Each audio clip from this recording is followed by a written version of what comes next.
Hi friends, welcome to SK's kitchens. ఈరోజు మనం ఇంట్లోనే సింపుల్గా పుదీనా రైస్ ఎలా ప్రిపేర్ చేసుకోవాలో చూద్దాం.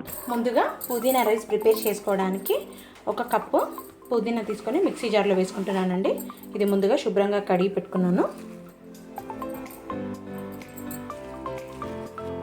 ఇప్పుడు ఇందులో 5 పచ్చిమిర్చి కట్ చేసి వేసుకుంటున్నాను. కొద్దిగా చింతపండు, మీరు చింతపండుకు బదులుగా నిమ్మకాయ రసమైనా వేసుకోవచ్చు. 5-6 వెల్లుల్లి రెబ్బలు, చిన్న ముక్క అల్లం. ఇప్పుడు సాల్ట్ వేసుకుంటున్నాను. ఇప్పుడు దీన్ని మిక్సీకి పట్టుకుందాం. ముందుగా స్టవ్ వెలిగించి ఒక కడాయి పెట్టుకొని అందులో 3 టేబుల్ స్పూన్ల ఆయిల్ వేసుకుంటున్నాను.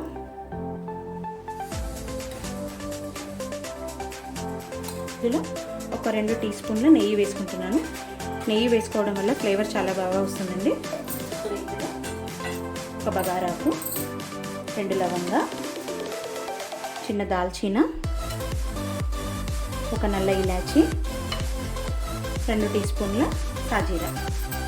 ఇప్పుడు దీన్ని లైట్గా వేయించుకున్నాం. సన్నగా పొడుగ్గా తరుక్కున్న ఒక ఉల్లిపాయ, దీన్ని కూడా దూరగా వేయించుకుందాం. ఆనియన్స్ కలర్ చేంజ్ అయ్యాయి కదండి. ఇప్పుడు మనం ఇలా మిక్సీకి పట్టుకున్నాం కదా, ఈ పేస్ట్ని ఇందులో వేసుకుందాం. దీన్ని పచ్చి వాసన పోయేంత వరకు ఫ్రై చేసుకుందాం. పుదీనా పేస్ట్లో నుంచి ఆయిల్ రిలీజ్ అవుతుంది కదా, ఇప్పుడు రైస్ వేసుకుందాం.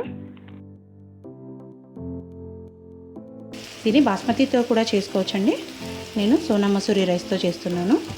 ఇదంతా బాగా కలిసేటట్టు కలుపుకుందాం.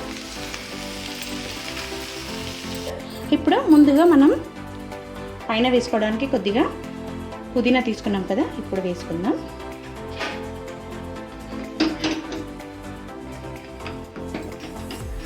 స్టవ్ సిమ్లో పెట్టుకొని ఒక 5 మినిట్స్ ఇలానే ఉంచేద్దామండి.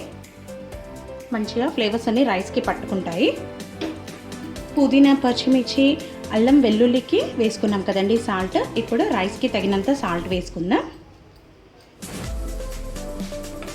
డిస్టర్బ్ కాకుండా కలుపుకుందాం ఒకసారి.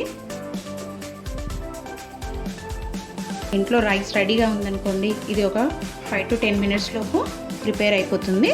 లో ఫ్లేమ్ మీద ఇంకొక 5 మినిట్స్ ఇలానే వదిలిపెట్టేద్దామండి. అయిపోయిందండి. స్టవ్ ఆఫ్ చేసుకొని సర్వింగ్ ప్లేట్లోకి తీసుకుందాం.